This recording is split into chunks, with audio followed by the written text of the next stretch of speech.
To our amazing viewers at Cheating Tales Lab, we'd love to hear, which part of the world are you joining us from? Let us know. Now, let's dive into today's story. Chapter 1. The Message. William Jacobson had learned to trust his instincts during 12 years with Army intelligence.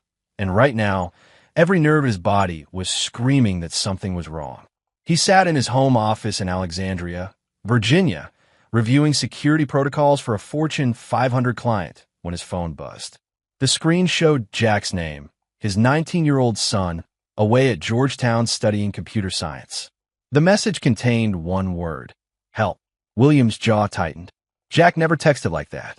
The kid was articulate, often annoyingly verbose. Single-word messages weren't his style. William immediately called back, his mind already running through scenarios, calculating possibilities. The phone rang 3 times before someone answered. But it wasn't Jack. Mr. Jacobson, a male voice drawled, amused and cold. So glad you could join us. Who is this? Where's my son? William's voice remained steady, controlled. He was already moving, pulling up tracking software on his computer, triangulating the call. Your boy is with us now, the stranger laughed, a sound that made William's blood run cold. And if you want to see him again, you'll do exactly what we say. No police. No FBI friends. Just you. The line went dead. William stared at the screen, his tactical mind already engaged. The call had lasted 43 seconds. Long enough. His fingers flew across the keyboard, accessing systems he'd built for his security consulting firm. The trace completed, showing a location in southeast D.C., near the Anacostia River, an abandoned warehouse district. His wife, Jennifer, was at her law firm, working late on a case. William sent her a carefully worded text. Emergency with Jack.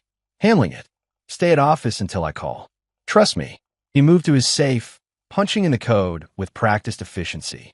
Inside, his Glock 19, spare magazines, tactical knife, flashlight, and a few tools of the trade he'd never quite surrendered after leaving the military. William had spent years in intelligence, hunting terrorists and dismantling criminal networks across 3 continents. He'd built a legitimate business after retiring, but the skills never faded. As he loaded his weapon and checked his gear, fragments of memory flickered through his mind. Jack at 5 years old, climbing onto his shoulders. Jack at 13, asking why Dad had nightmares. Jack last month, excited about his cryptography professor's recommendation for a summer internship. This wasn't random. The precision of the approach, the confidence in the kidnapper's voice, this was planned. William grabbed his keys and headed for his truck, his mind already 3 steps ahead. He'd learned long ago that panic was a luxury he couldn't afford. Fear was acceptable, even useful, but panic got people killed. The drive took 28 minutes through evening traffic. William used every second to prepare mentally, reviewing his training, assessing variables. He parked 3 blocks away, approaching on foot through the industrial shadows. The warehouse loomed ahead, a skeletal structure of rusted metal and shattered windows. No visible guards, no obvious security. Either they were supremely confident or this was bait. Probably both. Williams circled the perimeter, noting entry points, escape routes, sight lines. His phone buzzed. A text from an unknown number. Front door. Come alone. You have 5 minutes. He approached the main entrance, a massive sliding door half open, revealing darkness within. William drew his weapon, clicked on his flashlight, and moved inside with the smooth efficiency of someone who'd cleared 1,000 hostile rooms. The warehouse was vast and empty, except for a single pool of light in the center. And there, sitting in a metal chair, was Jack. Chapter 2. The Player. William's son looked unharmed but terrified, his hands zip-tied behind the chair. His eyes went wide when he saw his father. Dad. Jack started, but William raised a hand, silencing him. His eyes were scanning the darkness, identifying threats, calculating angles. I know you're watching, William called out, his voice echoing through the cavernous space. I'm here. Let him go. Lights snapped on throughout the warehouse, momentarily blinding. When William's vision adjusted, he saw them. 4 men positioned on the catwalks above, each holding a rifle. And walking out from the shadows behind Jack was a man William immediately cataloged.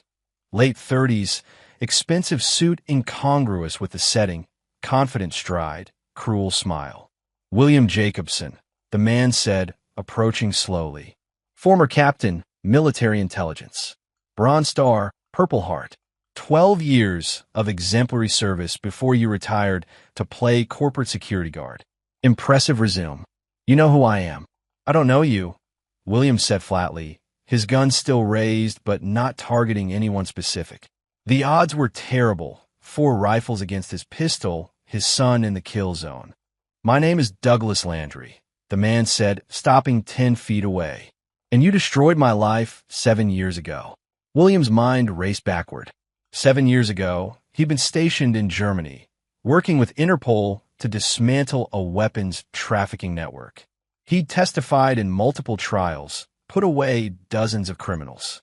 I don't remember you, Williams said truthfully. No, you wouldn't. Douglas's smile vanished, replaced by something feral. But you remember testifying against Connor Landry, the arms dealer who got life in a German prison. William did remember. Connor Landry had been the linchpin of a major operation, moving everything from small arms to surface-to-air missiles. William's intelligence work had been crucial in building the case. Connor was your brother, Williams stated. Connor was my brother, Douglas corrected, his voice tight with rage. He died in that prison 3 years ago, shivved in the back during a riot. And you put him there. Your brother was responsible for weapons that killed civilians in 4 countries, Williams said coldly. He earned his sentence. And now you'll earn yours. Douglas gestured, and one of the riflemen moved closer to Jack.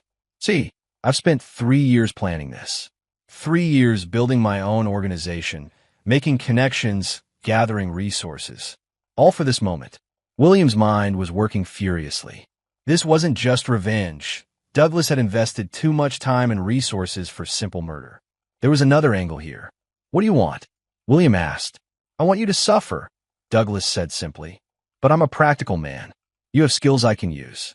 You're going to help me with a job, and if you do it perfectly, maybe your son lives. What job? Douglas pulled out a tablet, tapped the screen, and showed it to William. Blueprints. Security schematics. A familiar building. William's blood turned to ice. It was the Strategic Defense Intelligence Agency headquarters in Arlington, his old agency, where many of his former colleagues still worked. You're insane, Williams said. I won't help you attack. You will, Douglas interrupted. Because if you don't, your son dies. Then your wife dies. Then I'll work through everyone you've ever cared about. I'm patient, Mr. Jacobson. I've already proven that. Jack was shaking his head frantically. Dad, don't do what he says. Douglas moved fast, pulling a pistol and pressing it against Jack's temple. I'd suggest you teach your son when to shut up. William forced himself to remain calm, but his mind was screaming. He needed time, information, leverage. If I help you, how do I know you'll keep your word? You don't, Douglas said with a shrug. But it's the only chance you have. I need 3 days of your time. 3 days, and you get your son back. Refuse, and he dies right now. William met his son's eyes across the distance. He saw fear there, but also something else, determination. Jack mouthed 2 words, be careful. Smart kid, warning his father that this was a trap within a trap. Lower your weapon, Douglas commanded.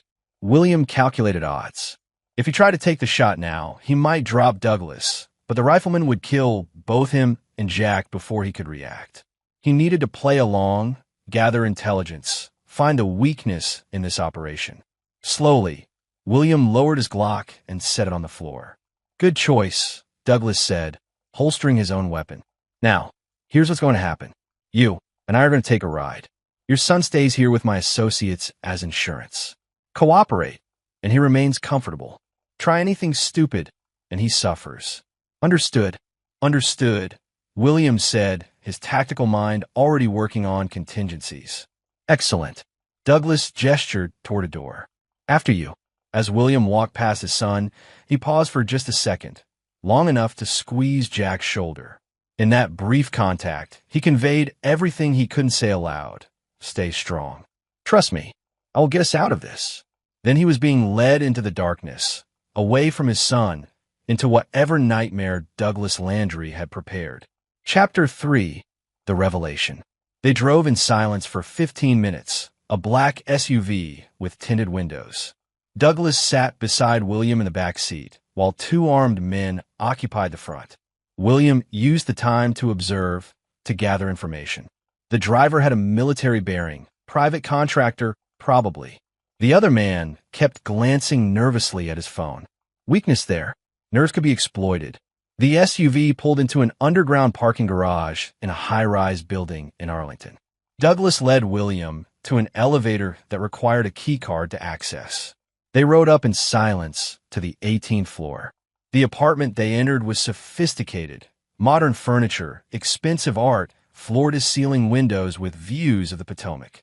This wasn't a criminal hideout. It was someone's carefully constructed life. Nice place, William observed. Crime pays well these days. I prefer to think of it as aggressive entrepreneurship, Douglas replied, moving to a bar and pouring 2 glasses of whiskey. He offered one to William, who declined. Douglas shrugged and drank both. Let me tell you a story, Douglas said, settling into a leather chair and gesturing for William to sit opposite. William remained standing. 7 years ago, my brother Connor wasn't just an arms dealer. He was the primary supplier for a NATO black operation, weapons for approved proxy fighters in conflicts that didn't officially exist. Your government used him, Mr. Jacobson. He was an asset. If that were true, he would have had immunity, William countered. Oh, he did, until someone high up decided he knew too much. Then suddenly all those protected operations became unauthorized, illegal trafficking. Connor was sacrificed to protect the people who'd been using him all along. Douglas leaned forward, his eyes burning with intensity. Your testimony sealed his fate. You were the credible military intelligence officer who confirmed the weapons movements. You didn't know you were part of a cover-up, but you were. William felt the first flutter of doubt. He'd always been bothered by aspects of that case, documents that appeared too conveniently, witnesses who changed their stories. But he'd trusted the system.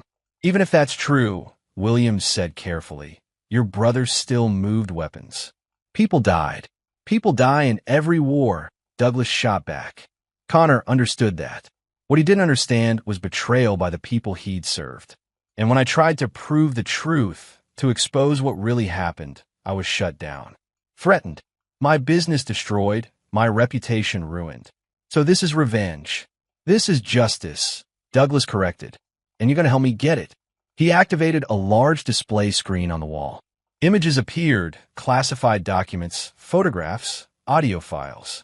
I've spent 3 years gathering evidence of the black operation that employed my brother.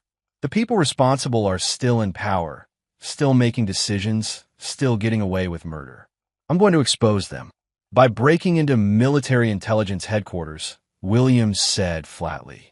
By accessing the classified archives that prove what they did. I need someone who knows the security systems, who has the credentials and expertise to bypass their defenses. I need you. William studied the documents on the screen. If they were genuine, and they looked authentic, Douglas might actually have a point. But that didn't justify kidnapping Jack. You could have just asked for my help, William said. Douglas laughed, a harsh sound. Would you have listened? You're the man who sent my brother to die. Why would you believe me? No, I needed leverage. I needed you motivated. Where's the rest of your organization? William asked, changing tactics. This is too big for just you and a few hired guns. Perceptive, Douglas acknowledged. I have a partner. Someone with resources and connections that made this possible. Who? Before Douglas could answer, his phone rang. He checked the screen and frowned. Excuse me. He stepped into another room, leaving William with one of the guards. William used the moment to scan the apartment, noting security cameras, emergency exits, potential weapons. The guard was professional, but not exceptional. William could disarm him in 3 moves. But that would leave Jack still captive. Douglas returned, his expression darker. Change of plans. We're moving up the timeline. My associate just informed me that your old agency is upgrading their security systems next week. That means we hit them tomorrow night. Impossible, William said. I'd need days to prepare, to understand the current security configuration. You'll have 18 hours, Douglas interrupted. And you'll make it work, because every hour you waste is an hour your son spends in less comfortable accommodations. He pulled out his phone, showing William a new video feed. Jack was no longer in the warehouse. He was in a concrete cell, small and windowless. Standing over him was a man William didn't recognize. Lean, with cold eyes and the relaxed stance of someone who enjoyed inflicting pain. That's Randy Cook, Douglas explained. Former interrogator for a private military contractor. Very good at his job. Right now, Jack is just scared. But if you don't cooperate fully, Randy gets creative. And believe me, you don't want that. William's hands clenched into fists, but he forced himself to stay calm. If I help you tomorrow night, you let Jack go? If you help me successfully, Douglas corrected. One mistake, one betrayal, and Randy starts working. Are we clear? Crystal. Good. Now sit down and start planning. We have a lot to discuss. As William settled into the chair, his mind was racing through possibilities. He didn't believe Douglas would actually release Jack. This had all the hallmarks of a termination scenario. Once William outlived his usefulness, both he and his son would be killed, which meant William had to play along while secretly engineering their escape. He'd done it before in Afghanistan, in Syria, in Somalia. He could do it again. But first, he needed more information. About Douglas's operation, about his mysterious partner, about Randy Cook and the other players. Douglas was spreading blueprints across the coffee table when something caught William's attention. A photograph on a bookshelf. Douglas, younger, standing with a woman. And in the background, barely visible, another face William recognized. Maurice Newman. The name hit William like a punch. Maurice Newman was a major player in East Coast organized crime, someone intelligence agencies had been tracking for years but could never touch. He had connections everywhere, politicians, military contractors, law enforcement. If Newman was involved, this was bigger than just Douglas's revenge. Tomorrow night, Douglas was saying, pulling William's attention back. You'll guide my team into the archives, disable the security, and we extract the files. Clean, efficient, professional. And when your team is inside, what's to stop your associate from eliminating all of us? William asked quietly. Including you? Douglas's eyes widened fractionally. What are you talking about? Maurice Newman isn't in the justice business, William said, watching Douglas carefully. He's in a leverage business. These files you're after, they're not evidence for exposure. They're blackmail material. And once he has them, everyone who knows they exist becomes a liability.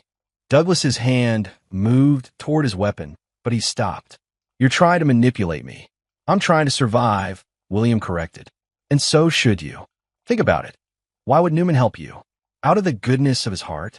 No, he wants those files for himself. And we're all expendable. Douglas stared at him for a long moment, then walked to the window, gazing out at the city lights. Even if you're right, he said quietly, I don't have a choice. Newman has resources I need. The equipment, the personnel, the intelligence. Then we change the game, William said.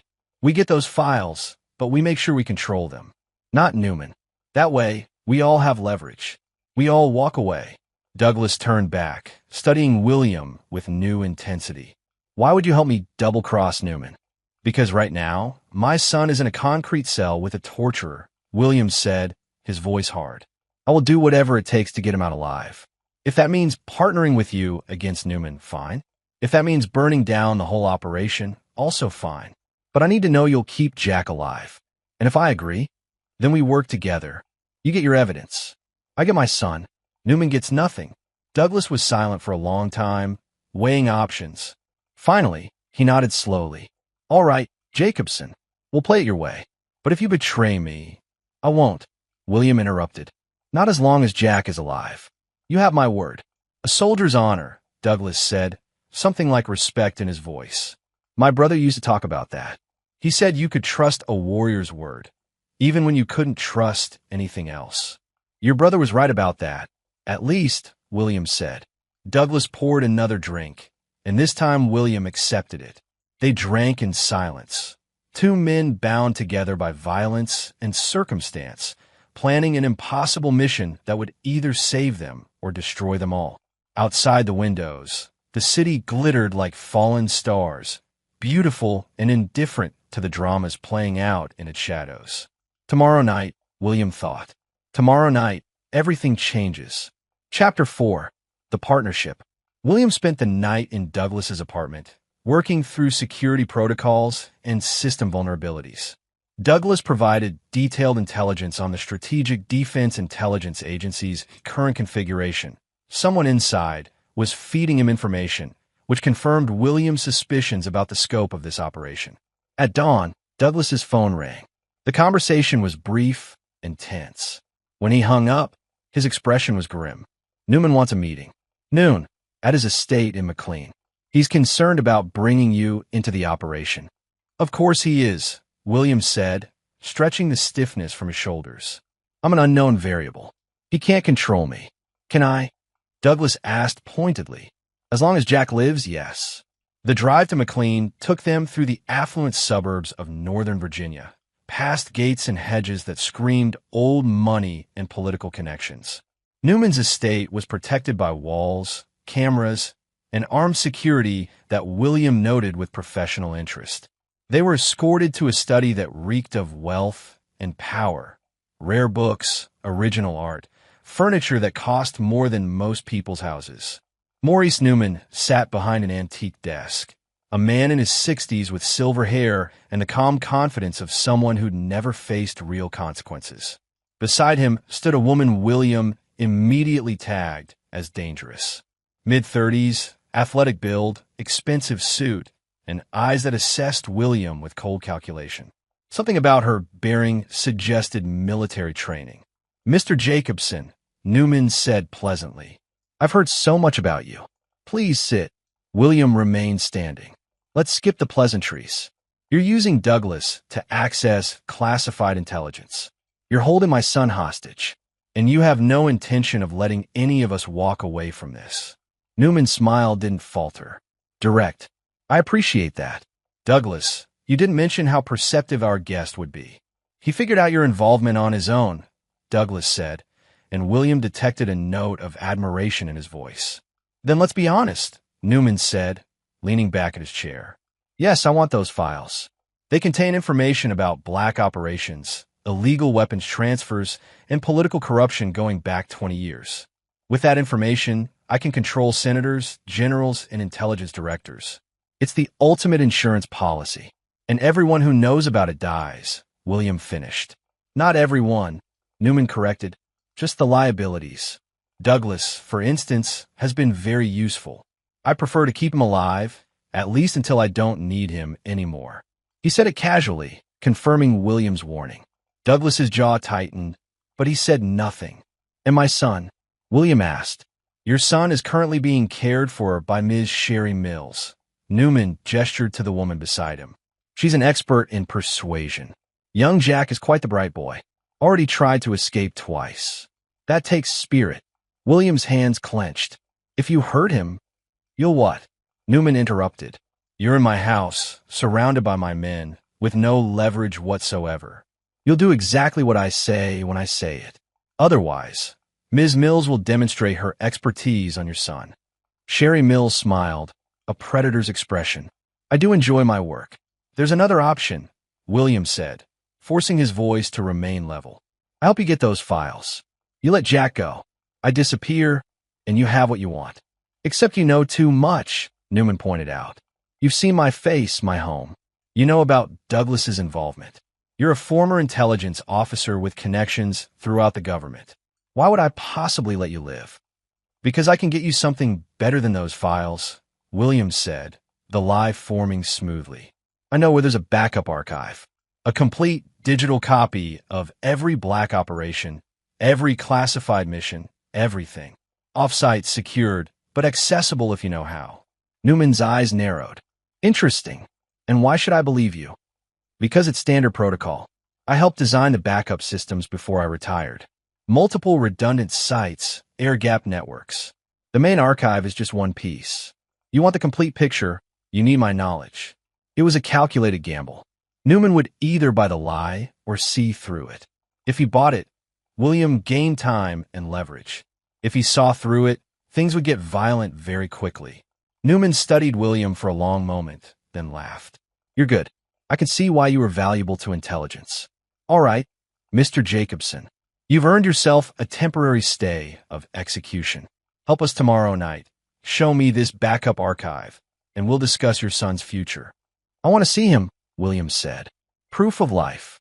Newman nodded to Mills, who pulled out her phone and made a call. 30 seconds later, William's phone buzzed with an incoming video call. Jack appeared on screen, bruised but alive. He was in a different location now, looked like a basement somewhere. Randy Cook stood behind him, smirking at the camera. "Dad!" Jack's voice was steady despite the visible fear. "I'm here, son. Stay strong. This will be over soon." "Don't," Jack started, but Cook ended the call. "Satisfied?" Newman asked. "For now," Williams said. "Excellent. Douglas will brief you on the final details. Tomorrow night, we make history." Newman stood, signaling the meeting was over. "Oh, and Mr. Jacobson, don't try anything heroic. I have people watching your wife's law firm, your neighbors, even your old Army buddy Gregory Warner. You're not the only one who can gather intelligence." The threat was clear. Step out of line, and everyone William cared about would suffer. As they left the estate, Douglas was silent until they were back at the SUV. Then he turned to William. "That backup archive, does it really exist?" "No," William admitted. "I bought us time. Newman will figure that out." "I know, which means we need to act before he does. Tonight." Douglas stared at him. "You're insane. His security is focused on external threats," William interrupted. "Not internal ones. You're his partner. You have access, trust, resources. We use that." "To do what?" William leaned closer, lowering his voice even though they were alone. "To get Jack out and turn Newman's own people against him. But I need information. Where exactly is my son being held? Who's guarding him besides Cook? And what's Newman's real endgame here?" Douglas was quiet for a long moment, wrestling with the decision. Finally, he pulled out his phone and brought up a map. "Jack's being held in a safe house in Alexandria. Former CIA black site that Newman acquired through shell companies. For guards plus Cook. Mills checks in twice daily. Security systems? Cameras, reinforced doors, panic buttons. But here's the thing. Newman doesn't trust technology completely. He believes in human oversight. That's his weakness. And his endgame? The files are just the start," Douglas admitted. "He's planning something bigger. A major power play against other crime families and corrupt politicians. He wants to become untouchable, the man who controls the controllers. Then we make sure he falls before he reaches that height," Williams said. "Are you with me?" Douglas looked at him for a long moment. "My brother used to say the enemy of my enemy is my friend. I think Connor would approve of this." "Yeah, I'm with you. But we need help. We can't do this alone." William pulled out his phone, scrolling to a contact he hadn't called in months. Gregory Warner, his old Special Forces buddy, now running a private security firm. A man who'd walked through hell with William and would do it again without question. "I know just the person," William said, hitting dial. Chapter 5, The Counterstrike. Gregory Warner arrived at a diner in Arlington within the hour, a bear of a man with gray in his beard and the kind of eyes that missed nothing.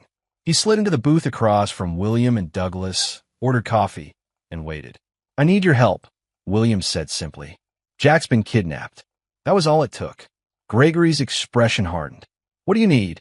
William laid it out. The kidnapping, Newman's involvement, the mission tomorrow night, and most critically, the safe house where Jack was being held. Douglas provided building schematics and guard schedules. "This is suicide," Gregory said after reviewing everything. "Even with 3 of us, hitting a fortified position with 5 hostiles, unknown security measures, and a hostage in play. The odds are terrible." "I know," William acknowledged. "That's why we're not going in blind. Douglas has access to Newman's security networks. He can feed us real-time intelligence, camera feeds, and create diversions." "I'm risking everything doing this," Douglas pointed out.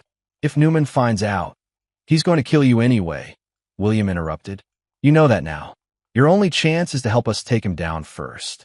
Douglas nodded grimly. What do you need from me? Access to Newman's communication systems.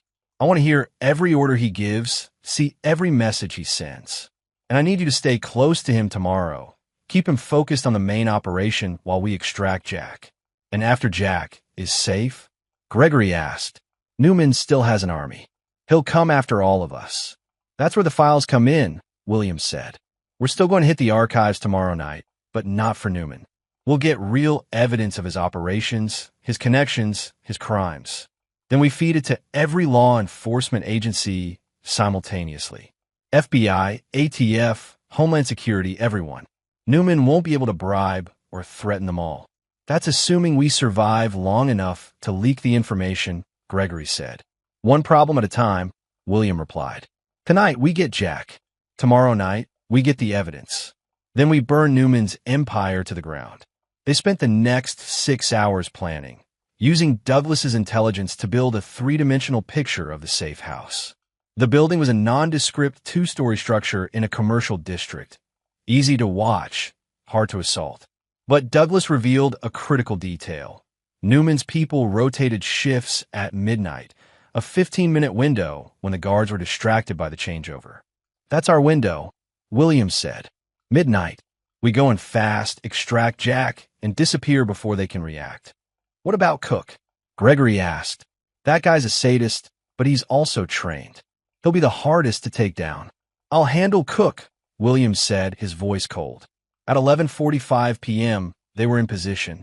William and Gregory approached from opposite sides, while Douglas monitored from a vehicle 2 blocks away, watching the security feeds and providing updates through earpieces.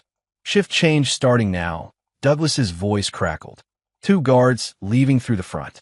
Replacements arriving in 4 minutes. William moved through the shadows of the alley, reaching the rear entrance. Gregory was at the side door. The locks were sophisticated, but William had learned from the best. He had them open in 90 seconds. I'm inside, William whispered. Ground floor clear. Moving to the basement. The interior was sparse and industrial. Concrete walls, minimal furniture, the kind of place designed to hide secrets. William descended the basement stairs with his weapon drawn, every sense alert. He could hear voices below. Cook's voice, mocking and cruel. Your old man's probably dead by now, kid. Newman doesn't leave loose ends. You don't know my father, Jack's voice responded, and William felt a surge of pride at his son's courage. I know enough. He's military intelligence, right? Thinks he's smart. But he walked right into our trap. Tomorrow night, he'll die breaking into that facility, and Newman will have everything he needs. You're just insurance that gets cashed in afterward. William reached the bottom of the stairs. A short hallway with a heavy door at the end. Reinforced steel, electronic lock. Through the small window, he could see Jack tied to a chair, Cook pacing in front of him.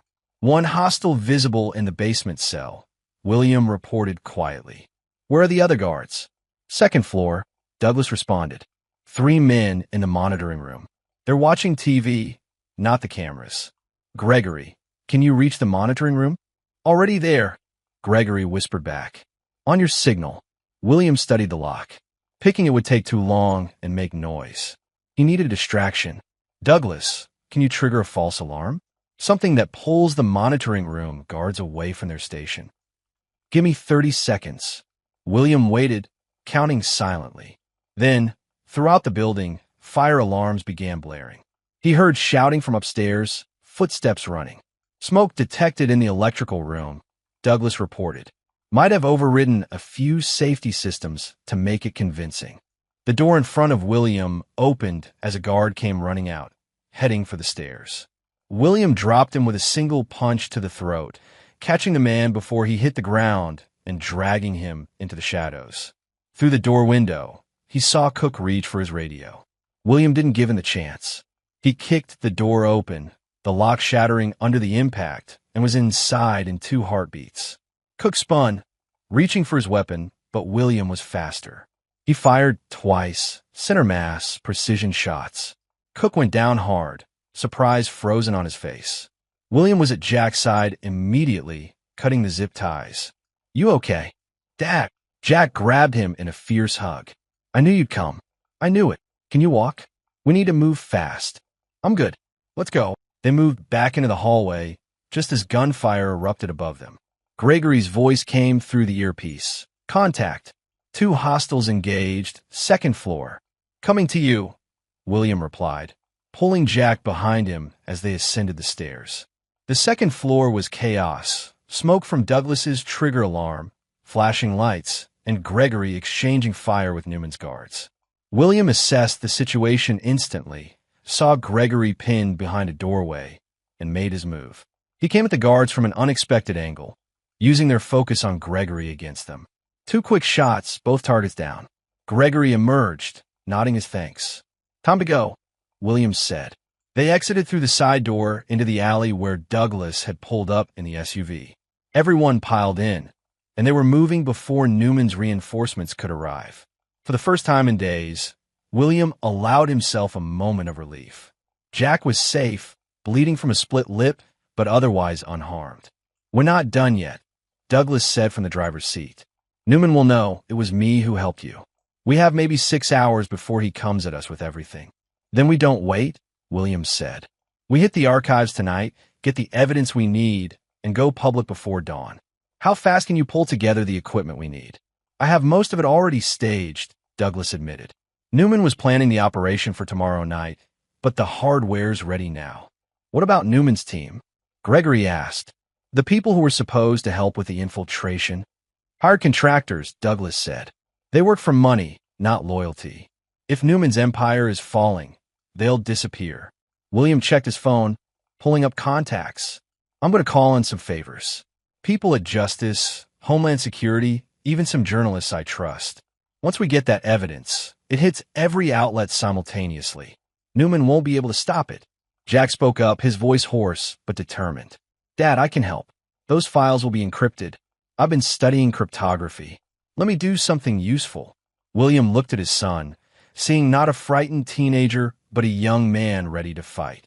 All right, but you stay with Gregory, safe and clear of the actual infiltration. Deal. They drove through the night, regrouping at Gregory's secure facility, a warehouse he used for his security company, equipped with everything they needed. As they prepared equipment and reviewed plans, William felt the familiar pre-mission focus settling over him. This was what he'd trained for, not for revenge or violence, but for justice, to protect the innocent and stop those who preyed on them. Tomorrow night would be the culmination of everything. Years of training, experience, and hard-won wisdom. Newman had made the mistake of thinking he could control everyone through fear and leverage. He was about to learn how wrong he was. Chapter 6. The Preparation. The next 12 hours were a blur of preparation. Douglas provided detailed intelligence on the Strategic Defense Intelligence Agency's facility. Floor plans, security rotations, camera placements, and system vulnerabilities. It was frighteningly comprehensive, confirming that Newman had someone high-placed inside the agency. This goes deeper than I thought, Williams said, studying the documents. Someone at the deputy director level has to be feeding this information. Newman has hooks everywhere, Douglas confirmed. That's why the evidence we're getting needs to be airtight. We can't just expose him. We need to expose everyone connected to him. Jack was at a computer terminal, working through encryption protocols. Despite everything he'd been through, the kid was focused, channeling his fear into productive action. William watched him work, feeling that mixture of pride and protectiveness that only a parent knows. Gregory was checking weapons and equipment, his military experience evident in every efficient movement. We're going in light and fast, he said. William and Douglas handle the infiltration. I provide external security and extraction. Jack stays here, our remote eyes and ears. I don't like leaving Jack alone, Williams said.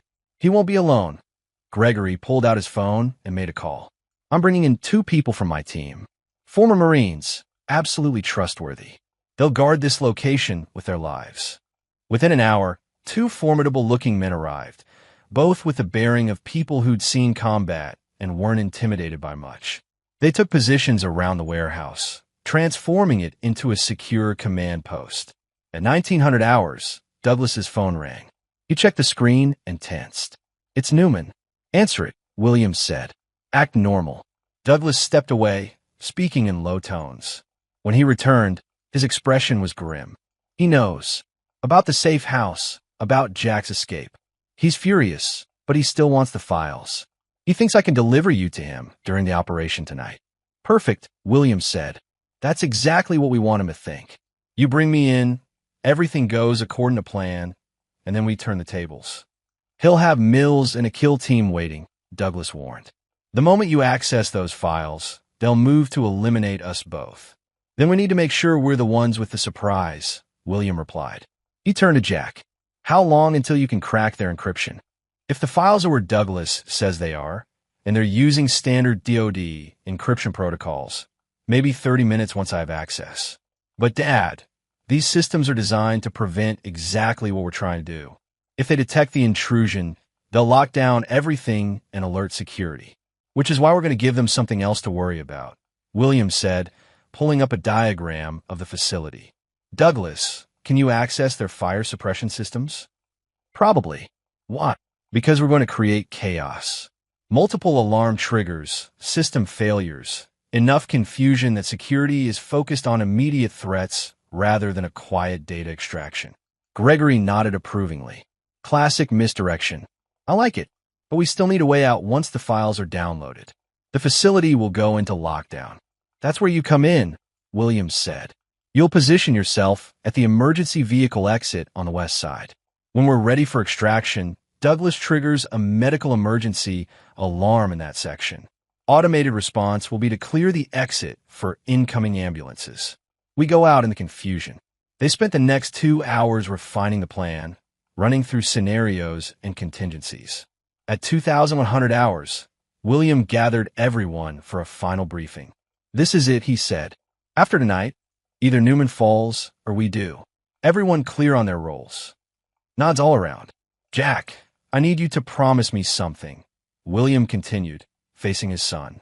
"If this goes wrong, if we don't make it out, you take the evidence we've gathered so far and you run. Go to my old supervisor at the agency, show him everything. Don't try to be a hero. Dad, promise me." Jack swallowed hard. "I promise. But you're coming back. Both of you." William hugged his son, holding on perhaps a moment too long. Then he stepped back, professional mask back in place. "Time to move." They loaded into 2 vehicles, William and Douglas in one, Gregory in another. The drive to Arlington was tense, each man preparing mentally for what was coming. William's phone buzzed. A message from an unknown number. "I know what you're planning. Newman has 20 men inside that facility. You won't make it out alive. Turn back." He showed it to Douglas, who paled. "How did they?"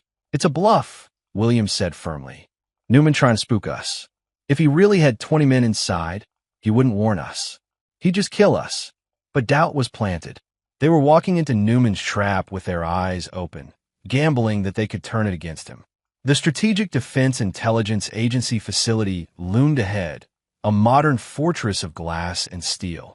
Douglas's credentials got them through the outer checkpoint without issue. They parked in the visitor lot and approached the main entrance. "Last chance to back out," Douglas said quietly. "Not an option," William replied. They entered the building, signing in at security, surrendering their weapons to temporary lockers, standard protocol. William had anticipated this, had hidden backup equipment in locations he'd identified from schematics. One of the advantages of having helped design these systems was knowing their blind spots. Douglas led them through corridors with the confidence of someone who belonged. Staff members passed them without suspicion. They took an elevator to the 3rd floor, then accessed a restricted stairwell that led to the archive levels. "Camera blind spot in 10 seconds, Douglas whispered, checking his phone where he'd hacked into the security feed. 3, 2, 1. They moved fast, reaching a maintenance door that Douglas unlocked with a key card he shouldn't have had. Inside was a network of corridors used by technical staff, narrow, poorly lit, and rarely monitored. "Archives are 2 levels down," Douglas said. "We'll need to bypass 3 security checkpoints, but I have the codes. Once we're inside, the servers are." He stopped abruptly as they rounded a corner. Sherry Mills stood there, flanked by 4 armed men. "Hello, Douglas," she said with that predatory smile. Newman sends his regards. Chapter 7. The Trap Springs. William's hand moved instinctively toward where his weapon should have been, finding nothing. They'd walked straight into the ambush, exactly as Newman had planned. "Hands where I can see them," Mills commanded, her pistol aimed at William's chest. "Both of you. Don't make this difficult." Douglas raised his hand slowly. "Sherry, listen. Save it." She cut him off. "Newman knew you'd turn on him the moment Jacobson figured out the endgame. You're predictable, Douglas. Your brother's death made you sentimental." "Where's Newman?" William asked, his mind already running calculations. 5 hostiles, narrow corridor, no weapons. Odds were terrible, but not impossible. "Watching from a safe distance," Mills replied. "He's learned not to underestimate military intelligence officers. You're dangerous, Jacobson, but you're also outnumbered and outgunned. It's over." "You're right about one thing," Williams said calmly. "I am dangerous." The fire alarm erupted throughout the building. Not the one Douglas had planned to trigger, but an earlier failsafe William had activated before entering. In the same instant, the lights cut out, replaced by emergency red lighting. William moved. Years of close-quarters combat training took over. He struck the nearest guard in the throat, grabbed his weapon, and rolled behind a pipe cluster as gunfire erupted. Douglas had the presence of mind to drop and scramble for cover. Mills was shouting orders, but the chaos of the alarm, the darkness, and the sudden violence had disrupted her control. William used those precious seconds to assess and act. He fired twice, precise shots that took down 2 guards. Mills and the remaining guards returned fire. Rounds ricocheting off metal pipes. William's earpiece crackled to life. "Dad, what's happening?" Jack's voice panicked. "Change of plans," William replied, keeping his voice low. "Gregory, we need that extraction now." "On my way," Gregory responded. 2 minutes to your position, but 2 minutes might as well be hours." Mills was barking into her radio, calling for reinforcements. William needed to move to get Douglas and himself clear before they were surrounded. "Douglas, can you access the server room from here?" William called out. "There's a terminal 30 feet ahead, but we'll never make it." "Yes, we will. When I move, you run for that terminal. Don't stop, don't look back. That's suicide. Trust me." William triggered another failsafe, this one dumping coolant from the server room systems, creating a thick fog in the corridor. In the confusion of vapor and red emergency light, he laid down suppressing fire while Douglas sprinted forward. Mills and her remaining guards returned fire, but they were shooting blind. William moved laterally, using the pipes and fog for cover, keeping them focused on him while Douglas reached the terminal. "I'm in," Douglas shouted, starting the download. That's when the lights came back on. The fog cleared, and William found himself staring at 10 more armed men pouring into the corridor from both directions. "Cease fire," Mills commanded. "Take them alive." William assessed the situation in an instant. He couldn't win this fight. There were too many of them, but he could buy time. He dropped his stolen weapon and raised his hands. "Smart choice," Mills said, approaching cautiously. "Newman wants to have a conversation with you before you die. Something about making sure you understand exactly what you've lost." "The files," Williams said. "They're still downloading." Mills turned, seeing Douglas at the terminal. She moved toward him, but Douglas had already yanked the portable drive free and tossed it to William. William caught it one-handed as Mills's men tackled Douglas to the ground. The drive was small enough to palm, and in the chaos, none of Mills's team had seen the exchange.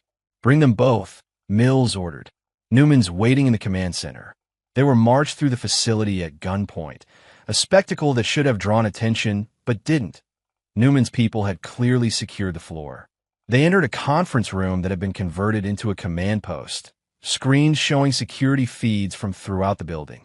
Maurice Newman sat at the head of the table, perfectly composed despite the chaos his operation had caused. "Mr. Jacobson," he said pleasantly, "you've proven to be quite the thorn in my side. I respect that, truly. But respect doesn't change the outcome." "The outcome isn't decided yet," Williams said. "Oh, but it is. You failed to extract the files. Your son is still under my control." and in approximately 30 minutes, federal agents will arrive to investigate the security breach at this facility. A breach I will pin entirely on you and Douglas. A disgraced intelligence officer and a criminal with a vendetta attempting to steal classified information. Very neat. Except I did get the files, Williams said, pulling the drive from his pocket. Every gun in the room swung toward him. Newman's expression shifted from smug to furious. "Give me that," he commanded. "Or what? You'll kill me? You were going to do that anyway." William held the drive up. "Everything you've done, everyone you've bribed and blackmailed, every crime you've committed, it's all on here. And right now, it's uploading to cloud servers all over the world." It was a bluff. He hadn't had time to initiate an upload. But Newman didn't know that. "You're lying," Newman said, but there was doubt in his voice. "Am I? You said it yourself. I'm a former intelligence officer. This is what I was trained to do. The moment I got into this building, I connected to my backup systems. That drive is just one copy. The data is already spreading." Newman's hand clenched into a fist. "Mills, verify that. Now." Mills pulled out a tablet, her fingers flying across the screen. Her expression grew darker with each passing second. "Sir, there's network activity I can't account for. Multiple encrypted transmissions outbound from this facility. That was Gregory's doing." William had texted him a code phrase earlier, triggering prepositioned network intrusions. None of them were actually uploading the data William claimed, but they created the appearance of exactly that. "Shut it down," Newman ordered. "Cut all external connections. If you do that, you'll trigger automatic security protocols," Williams said calmly. "Every agency from the FBI to Homeland Security will be on this building within minutes." "Is that really what you want?" Newman stared at him with pure hatred. "You've thought this through. I had good teachers. Then you know I can't let you leave this building alive. Even if the data is spreading, killing you send a message." "True," William acknowledged. "But consider this. Right now, you still have options. Let us walk out, and maybe we can negotiate. Some of those files stay private. Some get leaked. You survive, diminished but alive. And if I refuse, then everything goes public. Every politician you've bought, every cop on your payroll, every murder you've ordered. You'll die in prison, Newman, and your empire will be scattered to the winds." The room was silent except for the hum of electronics. Newman studied William with the intensity of a predator measuring prey. "You're a good negotiator," Newman finally said. "But you're forgetting something critical." "What's that?" "I'm not a reasonable man." Newman nodded to Mills, who raised her weapon, aiming at William's head. That's when the windows exploded inward. Chapter 8, The Turning Point. Gregory Warner came through the shattered windows on a rappelling line, a flashbang grenade already leaving his hand. The explosion was deafening in the enclosed space, disorienting everyone except William, who'd recognized Gregory's approach and closed his eyes a split second before impact. William moved through the chaos like a ghost, disarming the nearest guard and using him as a shield as gunfire erupted. Douglas dropped to the floor, protecting his head as bullets flew overhead. Gregory landed, rolled, and came up firing with precision. Non-lethal shots, disabling shots. They needed Newman and his people alive to testify. But Mills was a professional. She turned away from the flashbang, protecting her vision, and now she had her weapon trained on Douglas. Everyone stops, or he dies. William froze, as did Gregory. Newman was scrambling for the door, but Mills's threat had halted the violence. "Drop your weapons," Mills commanded. "Now, if you kill him, you lose your leverage," Williams said. "And Newman's already leaving you behind." Mills's eyes flicked to the door, where Newman had indeed abandoned her. That moment of distraction was all William needed. He fired. A perfect shot that struck Mills's weapon, sending it flying from her hand. Gregory was already moving, securing the guards who were still conscious. Douglas scrambled to his feet, grabbing a discarded weapon. "Newman's running," Douglas said. "We can't let him escape." William was already at the door, pursuing. The corridor was empty, but William's tactical mind processed the options. Newman would head for the parking garage, toward his escape vehicle. William took the stairs 3 at a time, his instincts screaming that he was running out of time. He burst into the parking garage to find Newman at a luxury sedan, fumbling with keys. The older man turned, pulling a pistol from his jacket.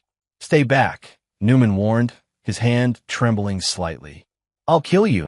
"You're not a killer," William said, advancing slowly. "You're a manipulator. You hire people like Mills to do your violence. That gun, you don't even know how to hold it properly." "I know enough," Newman snarled, but his grip was wrong, his stance unstable. "Then shoot," William challenged, still walking forward. "Because I'm not stopping. You threatened my son. You tried to destroy my life. Now you're going to answer for it." Newman's finger tightened on the trigger, but nothing happened. The safety was still engaged. In that moment of realization, William closed the distance and disarmed him with a simple wrist lock. Newman fell to his knees, suddenly looking everyone as 60-plus years. "Please," he gasped, "I can make you rich. Anything you want."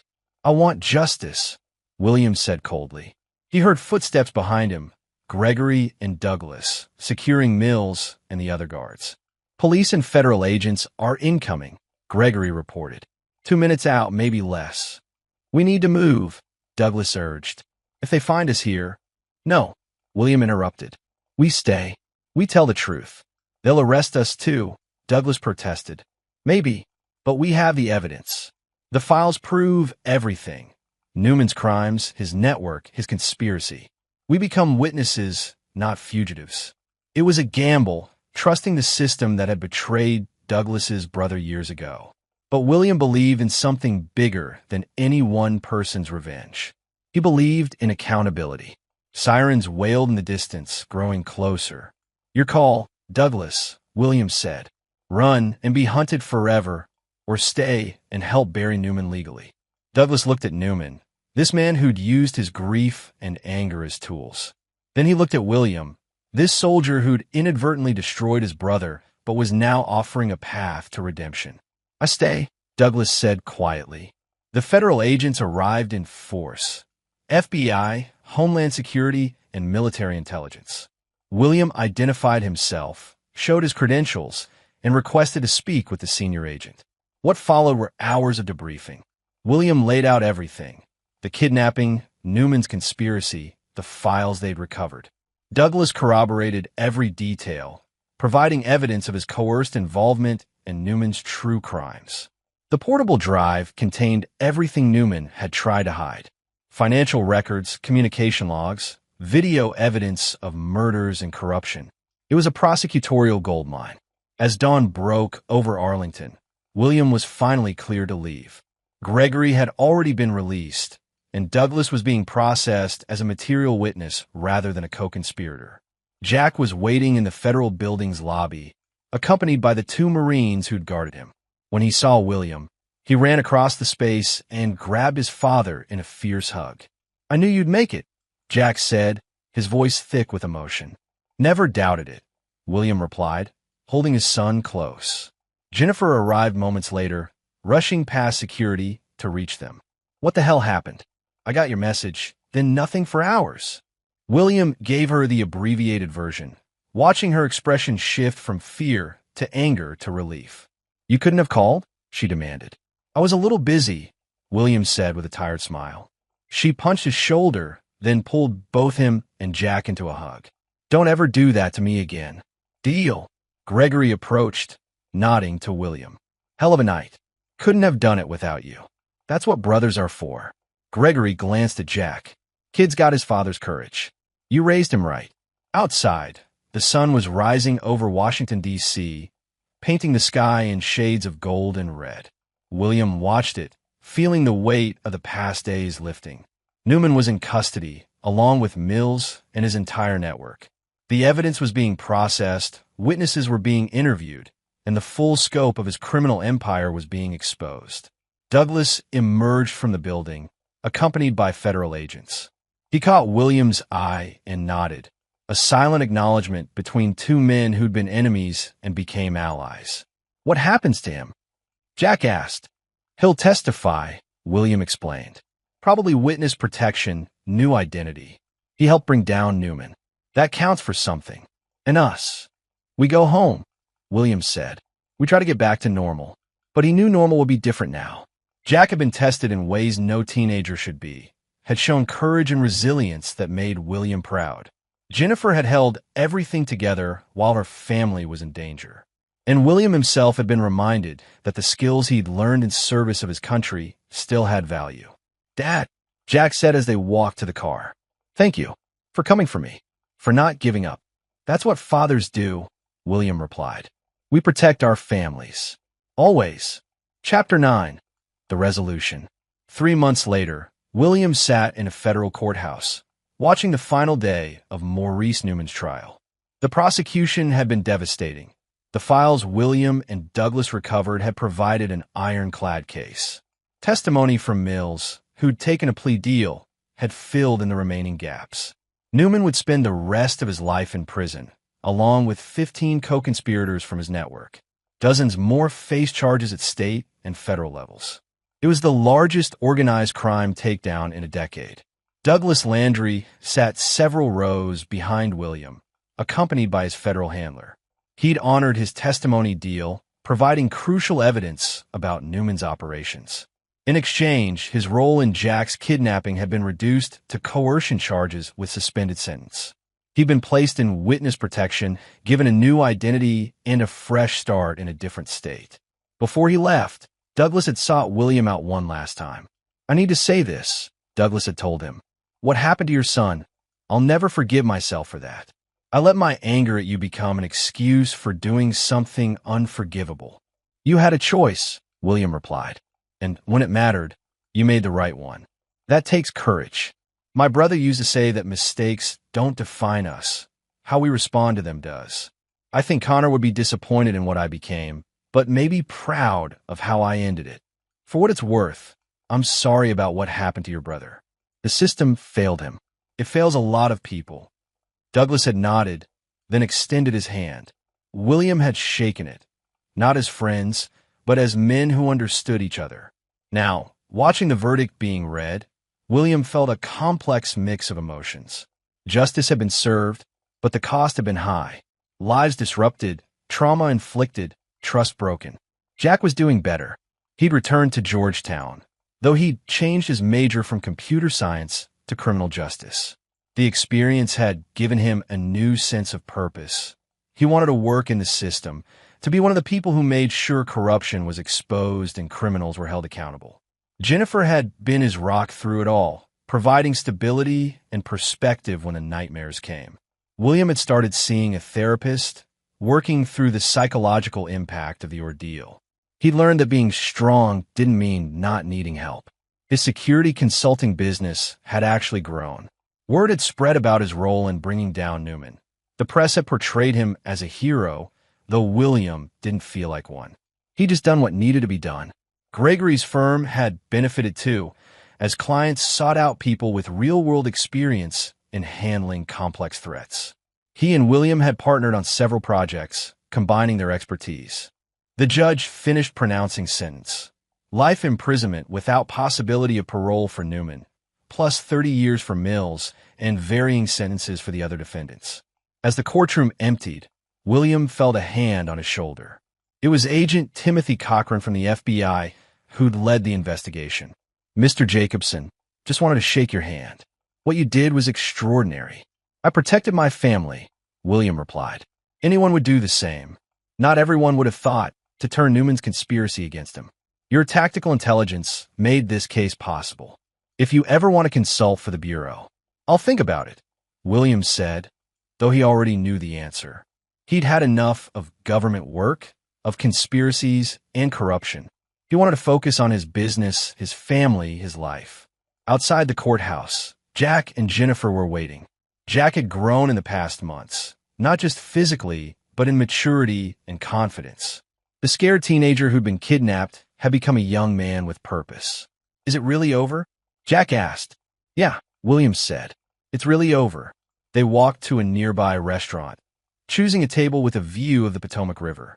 As they ordered lunch, conversation turned to normal topics. Jack's classes, Jennifer's caseload, plans for Thanksgiving. It felt surreal, this normalcy after months of intensity. But William welcomed it. This was what he'd fought for, Not glory or revenge, but the simple privilege of having lunch with his family in peace.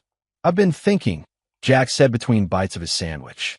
"What Douglas said about mistakes and responses, it applies to all of us, doesn't it? We all made mistakes during this thing." "What mistakes did you make?" Jennifer asked, puzzled. "I trusted the wrong person," Jack explained. "A guy at school who claimed he could give me a paid internship. Turned out he was working for Newman, setting me up. I should have been more careful." "You were 19, Williams said gently. "You couldn't have known." "But I learned," Jack replied, "to be more skeptical, to verify before trusting. That's valuable, even if I learned it the hard way." William smiled, proud of his son's wisdom. The best lessons often are hard ones. They finished lunch, paid the check, and walked along the river. It was a beautiful autumn day, leaves turning gold and red, the city bustling with life. William's phone buzzed. A text from Douglas's handler, forwarding a message. "Thank you for giving me a chance to be someone better. Good luck with everything." William didn't respond. Some chapters closed without needing final words. As they drove home through familiar streets, William reflected on everything that had happened. He'd been tested in ways he hadn't anticipated, forced to use skills he'd hoped to never need again. But he'd protected his family, brought down a criminal empire, and given Douglas a path to redemption. More importantly, he'd shown Jack what it meant to be a man of principle, to stand up against overwhelming odds, to make hard choices, to fight for what mattered. That evening, in the quiet of their home, William stood in Jack's doorway, watching his son work on homework. Normal, mundane, beautiful in its simplicity. Jack looked up and smiled. "Love you, Dad." "Love you too, son." William closed the door and walked downstairs to where Jennifer was reading in the living room. She looked up as he entered, setting aside her book. "You okay?" she asked. "Yeah," William said, settling beside her. "I really am." She rested her head on his shoulder, and they sat in comfortable silence, listening to the house settle around them. This was victory, not the dramatic confrontation or the courtroom triumph, but this moment of peace with the people he loved. Outside, the city continued its endless rhythm. Somewhere, other families faced their own crises. Other men fought their own battles. But here, in this house, the Jacobson family had survived their trial and emerged stronger. William Jacobson, former Army intelligence officer, now security consultant, husband, and father, closed his eyes and allowed himself to rest. He'd earned it. The nightmare was over. The healing had begun. And life, in all its messy, beautiful complexity, would continue. This is where our story comes to an end. Share your thoughts in the comments section. Thanks for your precious time. If you enjoyed this story, then please make sure you subscribe to this channel. That would help me a lot. Click on the video you see on the screen, and I will see you there.